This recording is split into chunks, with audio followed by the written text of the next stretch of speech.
Welcome back to the Talk Healing to Me podcast, the podcast where we keep it real, get inspired, and find practical ways to live a healthier, a more empowered life. And I am your host, Karen Dwyer.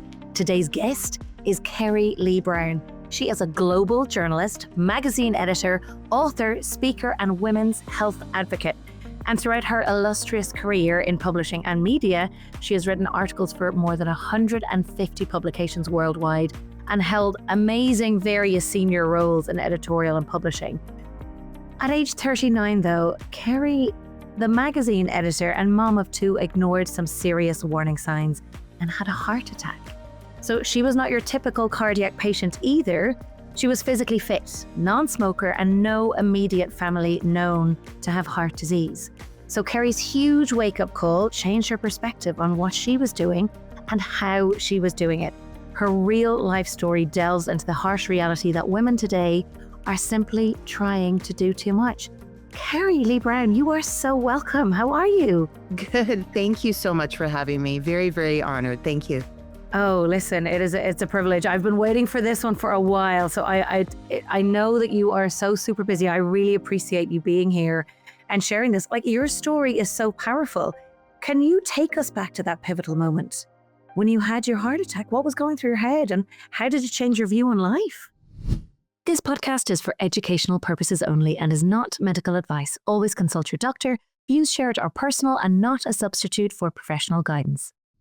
I know it really is very surreal to talk about it now, to be honest, Karen, because it doesn't seem like it even happened. Like it was at the time, it was so off the cuff that it just happened out of the blue. So basically, I was actually at the top of my game in my media career, living in Toronto. Busy woman, career woman, and commuting back and forth into the city. And I just didn't realize how much stress I was putting on myself, as we don't, right? As women, as anyone really, but as women who are, go-getters and who are really driven. I had two little ones at home, married, and I was actually, when it all happened, I didn't realize how much stress I was actually putting on my body. So one evening at night, I was putting the kids to bed, and I felt this huge, sharp pain on my shoulder. And again, I had no idea that it had to do with my heart. I thought maybe it was, I didn't even know what it was. It felt like a ghost out of the blue, kind of like hitting me with a baseball bat. I kind of describe it like that. And I couldn't believe it. And it all went down my arm. But the funny thing was, it was on my right arm. And you usually hear the warning signs of your left arm is the heart attack side or the stroke. And that was one of the things that really boggled my mind at the time, because I was like, well, there's no way it could be a heart attack when it's my right side. It's because I didn't know all the signs and symptoms for women are different to men. And what you usually hear in the media and in the world out there, of the typical left, and you brace your arm and you kind of fall down and you can't breathe. It wasn't like that. It just felt like I just was so tired, like almost of exhaustion after that. So I ran downstairs to my husband. I was like, I just have to go to bed. I just couldn't believe the amount of exhaustion that came over me.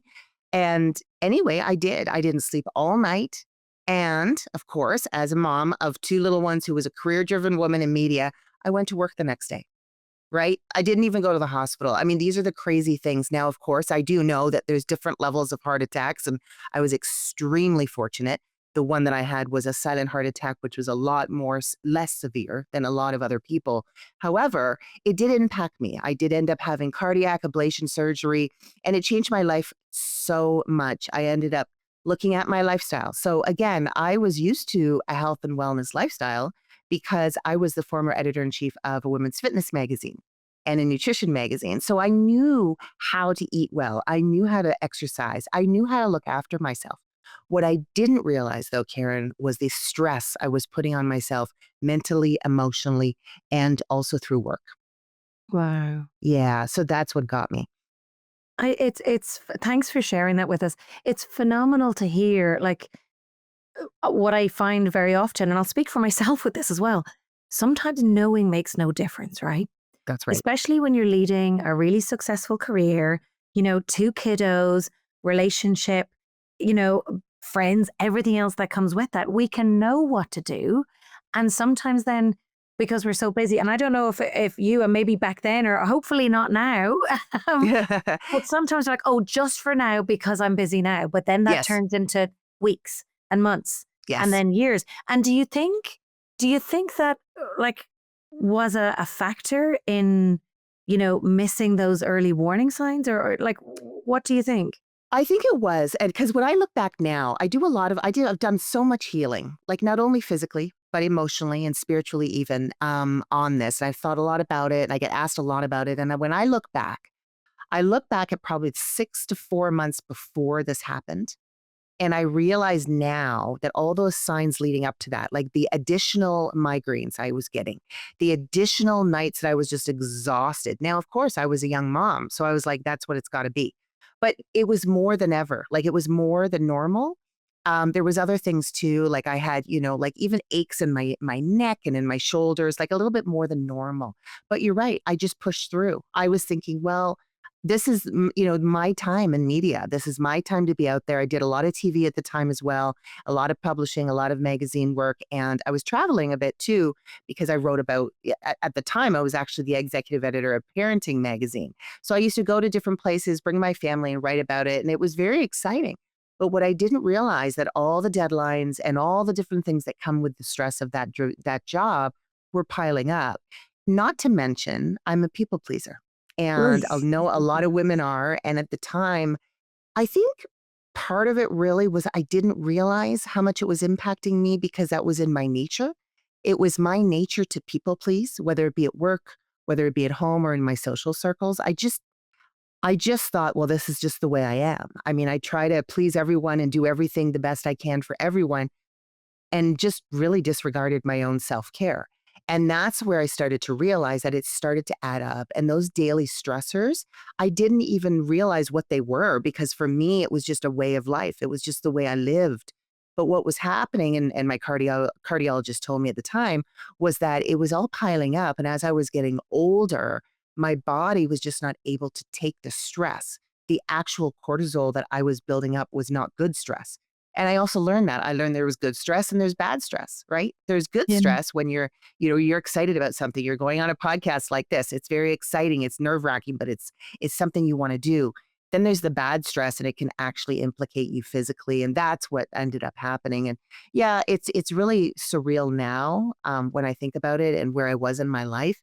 I thought that I was just at the top of my game and then I was on top of it all and I had it all going on. And everybody from the outside thought I did as well. And I guess that's one of the things I've really learned is that you really have to do a daily check-in with yourself, no matter who you are and no matter what age you are. Because I was 39 years old and I didn't think any different, but I was really stressed under a lot of pressure and I didn't recognize the signs. Yeah, it's Yeah. wild, isn't it?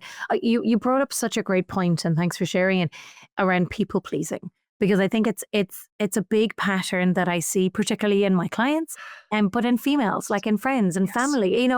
One of the examples that I brought up with my clients recently was about my mom, and Yeah. I remember even as a kid, my mom would fill everyone else's plate, and she would end up with a tiny little plate. Now I know it's only a small example, but I have no doubt that people listening to this, moms especially, have been that person. It's like, no, make sure everybody else is looked after and then at the bottom of the priority list. And it Yes. kind of breaks my heart when I think back now because as women, but as people, but especially working moms then as well, even if you're not, there is this kind of unwritten or unsaid communication, look after everyone else first. It really is. I think it's just innate in us, right? It's the feminine energy maybe. We're born with it, I guess. I would say that. And I think no matter how much they talk about feminine and masculine energy these days with women who are go-getters, I still think that underneath it all, we're caregivers. We're Yeah, caregivers. And I think that we just do think of everybody else before us. It's whether you have children or not, I think just women in general, right? Like agreed. whether you're at work, you're a caregiver, don't worry about it. I got it. You want to please your boss. You want to make sure that everybody likes you. And I think that that was my thing. Now, I'm not saying I changed my life so that I live now that I don't care what anybody thinks, because I do. I mean, you do, right? But I have now learned that if I'm not healthy, and if I'm not healthy, I can't be productive. And that also means not only at work, that means with my family and my loved ones. So I Mm. learned so many different things throughout the process of healing that I had to do for myself. And maybe some of it seemed a little selfish, but at the same time, I always say self care is not selfish. You have to look after yourself first before you can actually see to anybody else. For sure. It's like that airplane mask analogy, isn't it? You got to put on your own mask first. Otherwise, you're useless to everyone, right? Yes. And I use that in my presentations. I really do. That whole analogy of, yes, you have to look after yourself first, because how can you look after anybody else? And, as I get older, I'm 51 now. And as I get older, I really realize that even more and more. I think as a younger career driven person who just wanted to kind of rise to the top in my career, I thought, well, if I take a break, or if I take a daily check in, or if I take that day off to really kind of focus on my own self-care, what is that going to mean in my job? Am I going to get fired? Is this something that my boss might look poorly on? Is this something that I look weak, or Um, as a woman who just can't handle it all? Those were some of my insecurities at the time. And to be honest, Karen, when I had my heart attack, I was extremely, extremely worried about sharing my story. And that's the ironic part about this whole thing, is that now I share my story all the time, because it's very important to share it and for people to hear it. But at the time, it took months, other than my close circle at work and at home, took months for me to go public with it, because I felt like it was a failure. I felt like people thought of me as Kerrie Lee Brown, the media expert who's on TV and running these magazines, commuting into the city, mom, socialite, whatever. And if I showed that I had a heart attack because I was stressed and that it was really adding up on me and I couldn't handle it all, I right. felt like I didn't feel like I was me. And I think that was one of the biggest life lessons I learned. Yeah. Yeah. Mhm. It is. I even remember the sharing about the MS story and recovering from MS. And I remember a friend of mine at the time saying, "Oh, don't put anything on social media. Oh my God, take down your Facebook page," because I did Yeah. put something up. She's like, "No employer will ever employ you." Right. And And it I thought of that. is that fear. They're like, That's "Oh, it. people are going to treat me differently, or Yes. they're going to think I'm not capable, so I better not say anything." And then that Yes. compression of dealing with it all by yourself, it actually just makes it bigger, in my Mhm. experience. Yes. And it's funny, honestly, that's exactly how I felt. I remember that too. I remember my husband at the time saying, well, don't reveal too much because of healthcare. And like they won't want to hire you because if they know you're a risk or whatever. And I remember that being a real worry of mine. Now, that was before, I think, like, social media was out there, but it wasn't as big as it was today.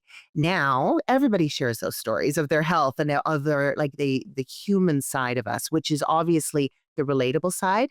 And I think that's where we've really come a long way in the last, 10, 11 years since my heart attack, that now we're sharing more and more about our own personal lives and our health and how we can help other people. And that's what I feel so strongly about now. And that's why I'm so glad we're talking about this, is because we shouldn't be afraid. We shouldn't be afraid to share these stories.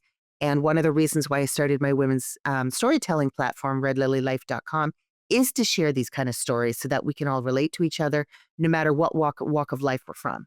So yeah, I remember that exactly, Karen. You hit the nail on the head for sure. Yeah. No, and I Hmm. can't wait. I do want to ask you more about that in a moment, which is Yes. awesome. There are so many health misconceptions Mm. around the entire world, right? And exactly what we've just spoken about. Oh, better not say anything in case it gets treated differently.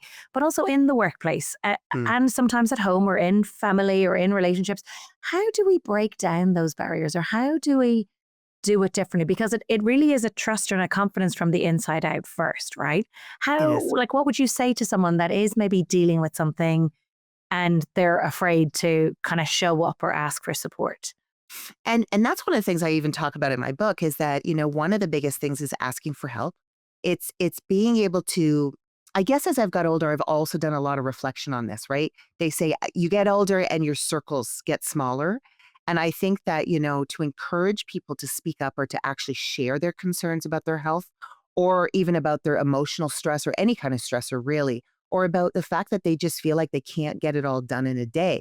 I think that leaning on your closest circle, whether that be at home or at work, your colleagues, whoever that is so vital. I think that anybody you open up to who really is meant to be in your life will accept it and be there for you. If somebody isn't there for you, whether it's a boss or whether it's a colleague or somebody who in your circle that just thinks, get over it, or doesn't take you seriously, I think that, to be honest, they shouldn't be in your circle. I mean, that's something I've had to learn, right? Because I feel like, if friends or if anybody drops off nowadays, it's like, you know what, it just wasn't meant to be. But yeah, I just really advise people to tell people when they're not feeling great, to talk to your doctors. I've never claimed to be a doctor. I only know what I went through physically. But, those times that I didn't go to the doctor, when I had that additional or that nagging pain in my neck, I was just thinking, oh, it's just stress. It's just stress all in my shoulders. Well, maybe not. Maybe it has to do with something else that's going on. Now I ask more questions. And the biggest thing I also tell people is that if your doctor doesn't listen to you, or if they tell you, you're just, don't worry about it, go to another doctor, get a second opinion. Mm. I'm really serious about that because that's something that a lot of people don't do. And I remember my mom too, growing up, she would go to the doctor and they would say, oh, it's hormonal or it's something, a female problem or something like that. And she just kind of let it be. And then it led to other things that she didn't know. And then it got really serious. And so I really do want to advise people to talk to people and to go to other professionals if someone's not hearing you. Yeah, great Mhm. advice. Great advice. Because it can be sometimes we think or doubt ourselves and our own ability to Absolutely. listen into our bodies, right? And it's building that trust and confidence to go, actually, no, something isn't right here. And I want to get it investigated further. That's great advice. Um, Hmm. you talk a lot about, the pressure to do it all and you, Yeah. have such a successful career. How do you personally define enough now? How do you differentiate between, okay, you know what, I'm actually doing enough and I'm not going to try and do Mm. X, Y, and Z or please so and so? Where is that line for you? This episode of Talk Healing to Me is sponsored by Clean Boss, created by Joy Mangano, the legendary inventor behind the Miracle Mop and a pioneer in clean innovation. Clean Boss is a botanical disinfectant that kills 99.9% of viruses, germs, and bacteria. It's safe for food surfaces, soft surfaces, and baby high chairs with no toxic ingredients and no rinse required. It's also a degreaser, odor eliminator, and all-purpose cleaner that works as hard as the chemical heavy stuff without the health risks. Check it out at getcleanboss.com/Karen for a clean, better, and living safer life. It's really funny. I've also done a lot of thinking about that and how I have been all my life. I've always been a go-getter. I was a competitive Irish dancer. I really will always kind of reach for the top. In from childhood right through. And nowadays I still have goals. I still have ambition. Even at 51 years old, I still have things I want to do. But what I've done is I've changed my mindset around it. I've changed my mindset that if something's not going the way I feel it should, or if it's too much of a struggle. Back in the day, I used to say, well, if you get through this hurdle, then you've achieved something, but then there's always going to be a hurdle. Mm. Nowadays, I think life is way too precious. I just think it is. It's way too short. My boys are 15 and 20 years old now. Time is just flying by. It's just crazy. And I really feel like I only want to do the things that make me that fill my cup, that make me feel good, that make me just know that I'm making an impact on other people. Before, my ambitions were making an impact on me. It was more about me climbing the corporate ladder, me getting that raise or promotion or getting to the next magazine or publishing a book. Now it's about how I can impact others and how I can see them heal and how I can help them get through trauma or how I can help them share their story. So now it's just changed. I mean, again, it could be just the age thing. It could be more of a maturity thing. It could be the fact of life experiences, and I like to say that too. I mean, you can have huge life experiences by your late 20s and still learn from them. So I really think that pushing through anything that you can to a point where you're not overexerting yourself or pushing yourself to the brink, because again, health issues can happen if you don't take care of them or look after yourself. And that's why I'm a big proponent and advocate for self-care these days. I love that. That is Hmm. very sage advice indeed. Um, you mentioned, about doing things to really fill up your own cup and juggling a lot of things as well. I know that stress plays a huge role in people's lives and in health as well. What are some strategies that you put in place to? You mentioned a self check-in earlier on, but Yes. is there one particular piece of advice that you would give to someone, and what does that look like? Yeah, I mean, there's several. I mean, I really talk about these all the time. I mean, there's the one that's, you've heard it before, but learning to say no.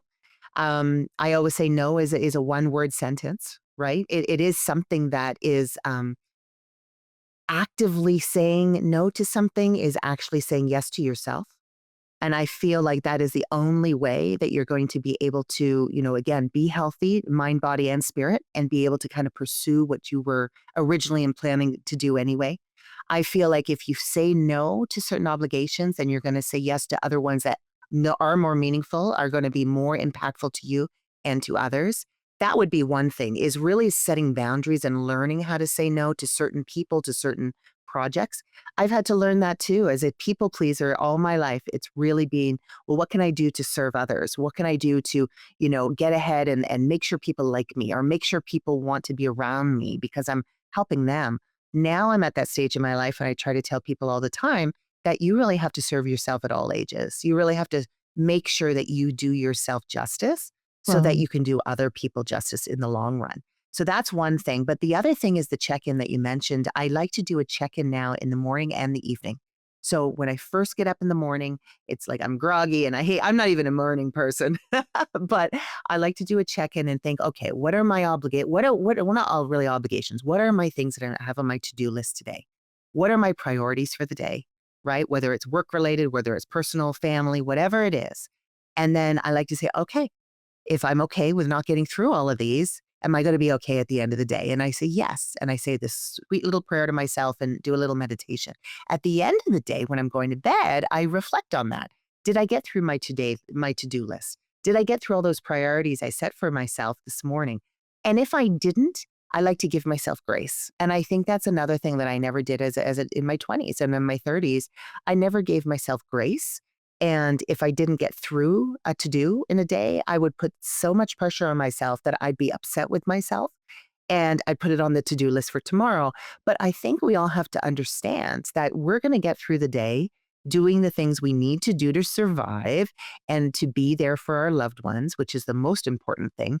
It's going to happen naturally, right? And I think me realizing that over the years, and since my heart attack several years ago, I think that's just the nature of healing. It's the nature of knowing that grace is so important, and that, as you get older, you just have to not only give other people grace for their shortcomings or their setbacks, but also give yourself grace. It's the only way your heart is going to heal.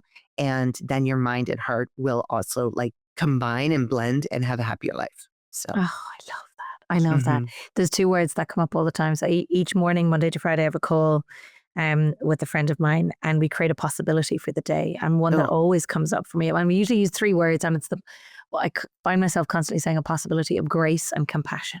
oh, there you go. 'Cause it's That's like, it. it's kind of the same thing, really, isn't it? But Really is. it really takes some learning, doesn't it? Like, It really does. sometimes I can It really say it, does. and then actually being it for yourself, I can be it for other people easier. Yes.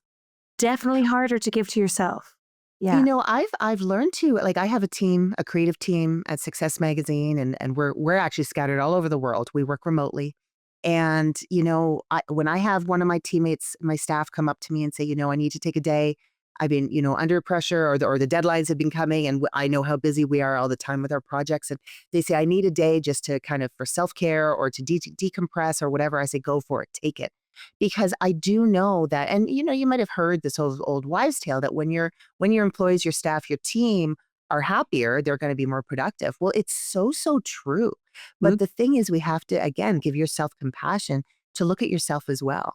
Whether you're a leader, whether you're a boss, whether you're an entrepreneur or a motivator, whatever you do, you have to still look at yourself. I mean, you can give other people grace, but you have to give it to yourself as well.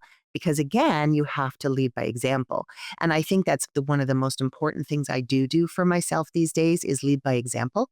I do say no to certain projects or certain asks, certain requests that come my way, because I feel like not that I dismiss them because they're not important. It's just that if they don't work into my schedule, if they don't feel good for me inside, if they don't feel good with my brand, or that I just feel like it won't necessarily feel good to those that I'm trying to speak to or my audience, I won't do it. And I'm unapologetic for that. I just have to learn to say no, to set those boundaries. Same thing in my personal life. I mean, I really have lost friends or lost people in my life because they ask way too much of me. And I realized that all the time I was giving to them, they weren't really reciprocating or giving back to me. And I Mm. think that's one of the things, again, as I've gotten older, I've realized that they're not necessarily worthy of being in my space. And I know that sounds harsh, but it's all about the act of self-care. And it's about really looking after myself and what's my number one priority, which is myself and my kids. And that's how I live my life today. I love that. I love Mhm. that. The phrase that always comes to mind with friends, because it is hard, especially, It and I is. do really see, and I'm sure you've seen it as well, when you're going through something, you really know who your real friends are. And You I really remember do. my mum saying to me, you've got friends and they'll be for a reason, a season, or a lifetime. Yes. And you'll be able to figure that out as you get a little bit older. And you know what? It's actually given me a lot of comfort. It's given me a lot of Hmm. comfort in It like, okay, has. well they're there for that, or Yeah. actually these are my like ride or dies. Yeah. But it's an interesting, isn't it? As you get that kind of confidence, you go, actually, you know what? I don't need that friendship anymore, or that really isn't good for me. Um, Yeah. with Yeah. all of your experience as an author, leading some of the most amazing magazines in the world, you are an amazing storyteller yourself. Whose story, or maybe a story that you've come across before other than your own, has really stayed with you? It's really interesting. I've interviewed so many, from thought leaders to celebrities, all around the world, elite athletes, a million different people, to be honest, literally millions, from even politicians and dignitaries. And I would have to say the ones that are the most impactful to me and who have stayed with me are the regular women. These are women like you and I, like our friends, like our social circles, my sister. It really is those women because they're the ones that have gone through the real stuff and that I Mm. can relate to. I think, people ask me all the time, well, who was your favorite interview in the celebrity world and all that? And great, I've interviewed everyone from Arnold Schwarzenegger to Deepak Chopra, a million different people. But I tell you what, I can't really relate to their life, right? I can't really relate to their lifestyle. When you're a celebrity status or those thought leaders are in that world, I can't relate to that personally. So the ones that are so impactful are those that I speak to on the day to day on my storytelling platform, the ones I interviewed at Today's Parent magazine when all the moms and all the parents that I used to interview about their daily struggles with children and raising them and what do I do and all this. That's kind of the kind of circles that I really gravitate towards because I feel the authenticity there. I feel that they are more willing to open up and share their struggles because they want advice. Because I feel like when you interview the celebrities or those thought leaders, they're not necessarily looking for advice from, their peers. They're kind of giving advice. I feel like those who are more open about their struggles, their setbacks, or the commonalities maybe between us as moms or as women in general, those are the stories. They really, really are.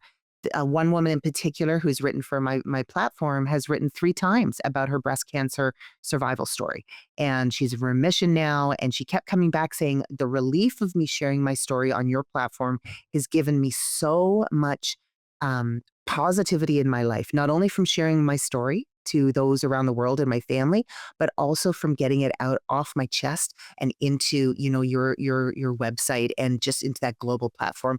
And it made me tear up thinking that I made this impact on someone's life that hopefully she will remember for the rest of her life and share with others and will share the art of storytelling and the importance of it.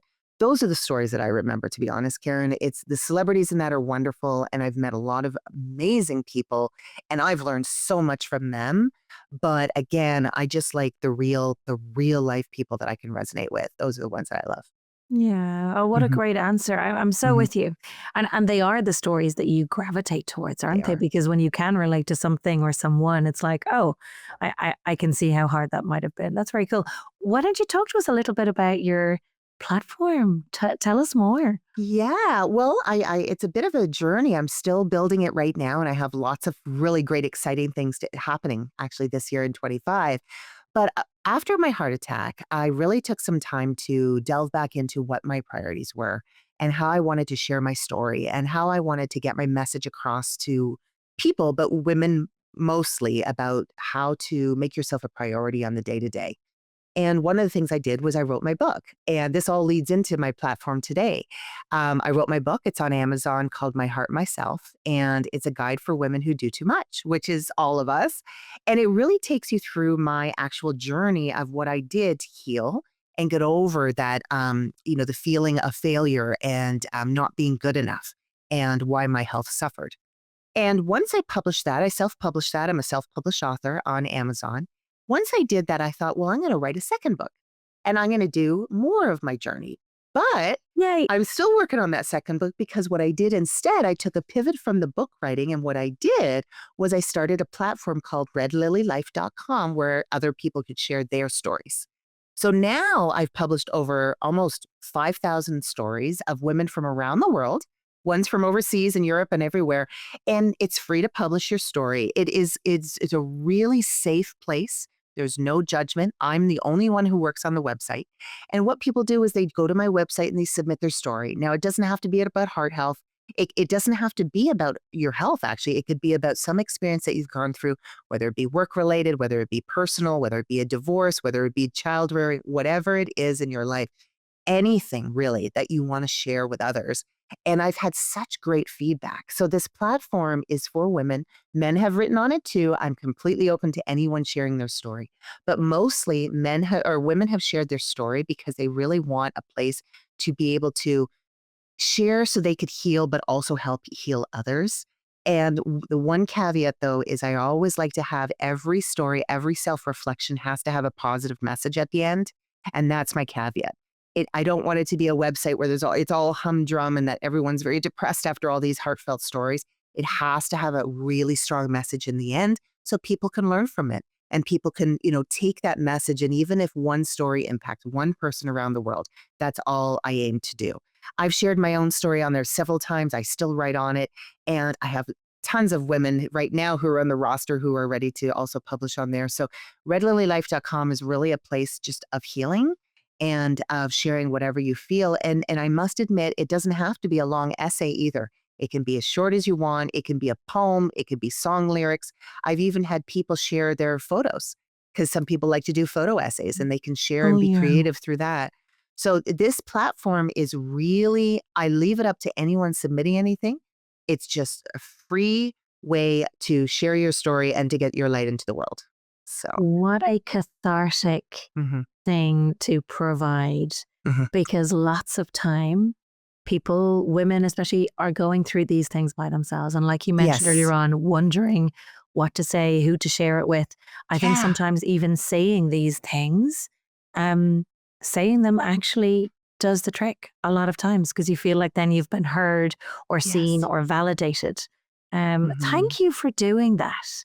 Yeah, and Really? it's funny, Karen, because I got the idea from people saying to me, "Well, Kerrie, your self-published book is doing great on Amazon. You're an editor, you're a writer. I mean, you already have those tools right in my toolkit to be able to do that. You already have a network where you can publicize this." I've never worked with like a personal publicist or PR or anybody like that. I've always done my own publicity. But I was able to get on TV shows to promote my book and everything through networking and through, colleagues and everything. And I'm very fortunate to have that in my world. So I had friends come to me and say, "But I have a story to share, but I don't have the network that you do. I don't have the platform. I don't have like people in TV or radio that can kind of help me promote my story. So how can I do it?" And that's what actually gave me the idea. It was more the regular what I hate to say average because nobody is average. Nobody is average, but the real life women who really want to share their story. And often they don't want to start a blog of their own. They don't want to start a website. They don't want to really do much on social. They just want to share it somewhere. And that's why I created the platform so that people could share online. Beautiful. Hmm. Beautiful. Oh my goodness. If you're listening to this, go check it out and add Absolutely. in, and we'll put all of the details in the show notes as well. I have one more Definitely. question for you before our quick fire Yes. round, if that's okay. So, Yes. looking back, how has your perspective on success changed over the last 10, 20 years? And how, you've spoken a little bit earlier on about defining success. How does it look for you now, say over the next 12 months? What's the one thing that you're like, you know what? If I do that, that's success for me. Ready to turn inspiration into transformation? Join the Inner Circle Book Club, where we explore life-changing books that spark energy, confidence, and joy. Each month we read, reflect, and challenge ourselves with exclusive coaching, powerful insights, and engaging discussions. It's more than just reading, it's about real change. Join us out with the link in the show notes and get ready to start your next chapter today. I look forward to seeing you on the other side. Let's grow together. Well, it's changed for me because I felt before, like over the last 20, I've been in journalism and the media now for 30 years, 3 decades, and things have changed so dramatically. And, even just with AI and technology and all these different things now, everyone's a writer, right? Everyone's a creative, everyone's a content creator. And so I really had to look at what success did mean to me, because as a classically trained journalist, a print journalist, and I have my degrees in journalism, there were certain standards that I held myself to in the writing world and in the book authoring world and in the publishing world. And now it's not so much about how many articles I can get under my belt or how many magazines I can, overhaul or run or, lead. Now it's about a feeling. And I know that might sound, oh, that sounds so here, kind of woo woo, but it's not. Success to me is a feeling today. Today, it's about if it doesn't feel good in here, whether that's relationships, whether that's my network, whether it's the projects I'm working on, or any of the endeavors I get asked to be a part of, collaborations, if it doesn't feel good for me, then I'm not going to do it. And I think that's what success means too for me. I really am putting my own self-care and my own self-worth ahead of any stress or pressure that could lead to unhappiness. And I think right now, my goal for 2025 now, I'm starting with a fresh, clean slate. Recently actually divorced as well. So a whole new life for me. Um, Congratulations. Thank you. And you know what? It's about putting my kids and myself first. And if something doesn't feel good, I'm not going to do it. And so I think that is what is going to lead now. I'm going to lead with my heart, not always with my head. And I'm going to just do that. And so again, success to me is, setting goals, but also knowing that if you don't achieve them all in the first year or the first 6 months that you set out to do them, it's okay. I think that we need to, again, give each other grace, give ourselves grace, and just know that there's always going to be another day that you can do that. There might be a different way to do it and achieve them. So that's the way I'm going to lead my life from now on. And I'm so excited to share this message on your podcast. It's one of the first podcasts I can kind of share this authenticity and where I'm now leading my life to be the most authentic person I can be and the most healthy. And that means mentally as well. So I appreciate everything. And thanks so much, Karen, for having me on. I really, really, really appreciate it. Yeah, of course. Mhm. I really enjoyed your realness, and not dancing around, because I think we can put on this facade, oh, everything's great, everything's fine, Yeah. and we get it all done and must, hit all of this. But actually being real is Yeah. sometimes letting things drop. Like I always talk about, with my clients that we're juggling balls and you just want to know what the glass ones are. The rest of them, let them drop if you need to. Just those 1, 2, or 3 glass ones, Mhm. whether it's kids or whatever it might be. Other Yes. than that, let everything fall if you need to. It's not a Yeah. problem, But I We're our really own love. I know, and I like to we're our own worst enemy, Mm, right? Like we judge ourselves, again, especially women, but all people do. We judge ourselves so much. And when you really think about it, the outside world or those in our circles aren't thinking those things about us. We are thinking it about ourselves. And that's the way I've always been. I've always thought, well, what if I don't do this, and is my boss going to really, pass me over for this promotion or whatever the case may be. Again, that people pleasing kind of, disease of people pleasing always crept into my life. And I kind of feel now that if they don't, take me for who I am at face value, and if they don't like the values I bring to the table and what I really stand for and what I believe in and who I am as a person, they're not worthy of bringing in my life. And I know that sounds kind of harsh, but I have learned that that's the best way to lead your life, because I'll guarantee it. They're not thinking of you the way that you're thinking. They're thinking about you. It's just the reality of life. There's too much going on today in the world, in our lives, in our communities, in our social circles, and also too much stress. We put way too much pressure on ourselves. So again, my biggest message through my book, through my platform, and all of my speaking is that I just want to get that message out there to make yourself a priority and make those around you who make you a priority important in your life. That's really all I can say. What a powerful message. Mhm. That's awesome. Awesome. Awesome. Right. I'm going Yay. to take you into the quick fire round. Are you ready? Yay. I am ready. All I right. am ready. We've got 10 quick questions. If you followed your childhood dream, what would you be doing now? My young childhood dream, I would be a model. Yeah, I girl. Yeah, I always wanted to be a model. I mean, but it wasn't lucrative. It wasn't lucrative for me at the time. I did a little bit of modeling, but yeah, I would have just been a successful runway model. I That was love always my it. dream. Yeah. How cool. How very cool. Number 2, what advice would you give to your younger self? Mm. I would say, you know what? Don't put so much stress on yourself, because over the years and over time, you're going to end up reaching your goals anyway. don't rush to do it all in your early 20s. Oh, I love that. Mhm. I love it. Number 3, who inspires you the most? Mm.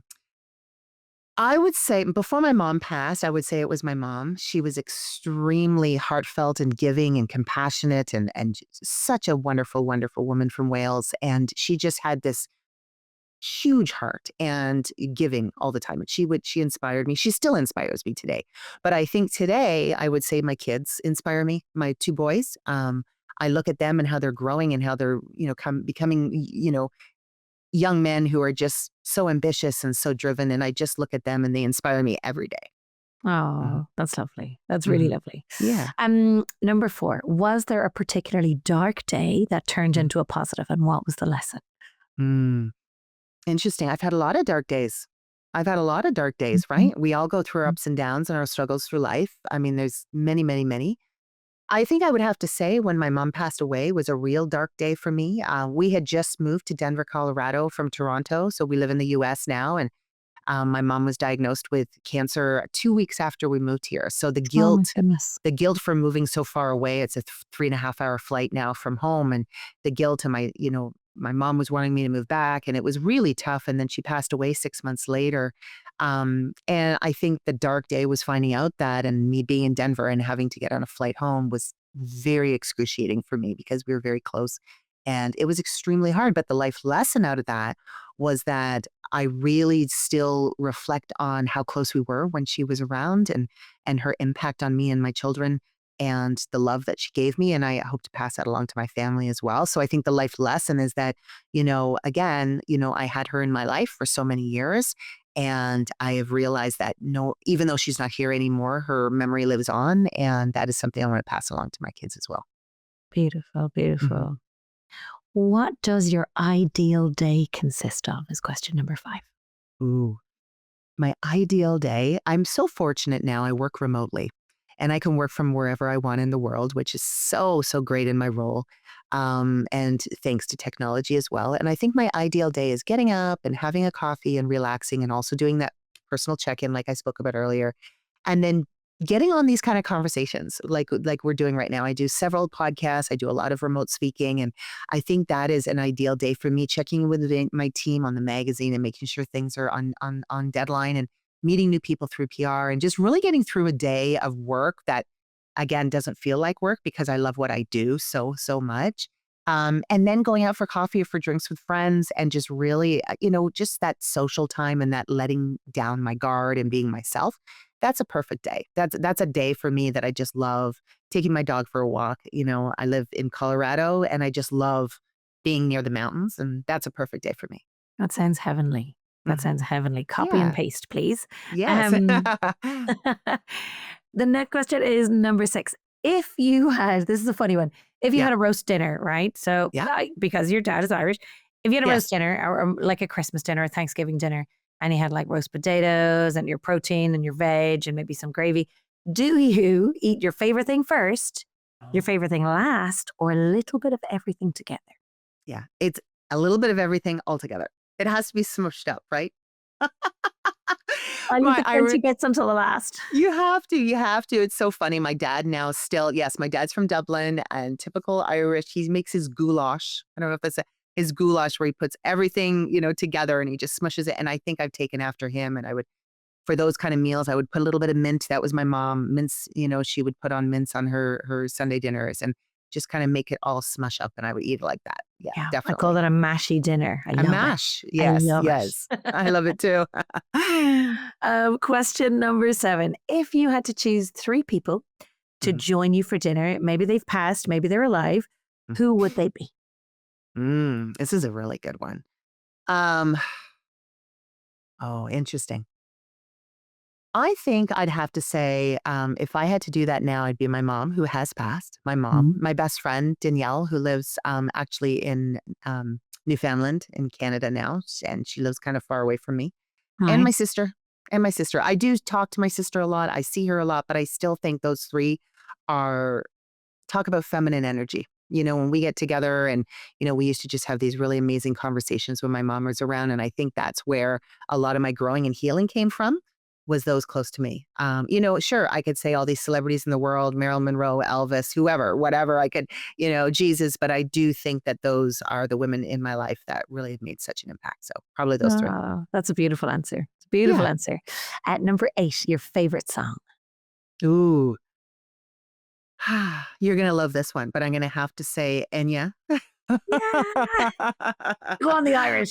Of course, Sail Away. It's funny. It was funny enough, my wedding song, Walking Down the Aisle, and I just love her. I love that she lives in a castle now. And I just love that, she just grew up kind of being her own woman. And I just love her music. It's very cathartic for me and it's very healing. And I just think that I could listen to it all day long. So definitely anything Enya would be me. I love that. We are on Mm-hmm. theme. Yes. Number 9 is the book that you gift the most. The book that I gift the most now is my own book. I know that sounds really Good. I was crazy, but hoping it you'd say is. that. It really is My Heart, Myself, because it really has so many, not only does it share my story, but it shares, again, these tidbits and these tricks and these like check-in brain breaks where people can actually take a moment to really think about their own lives and how they're leading it. So I like to give that as a gift or bring it to any of my speaking engagements and give them out to the audience because I really feel it's important that you need a reminder to look after your own self as well. So probably my book. I love that. That was the Mhm. right answer.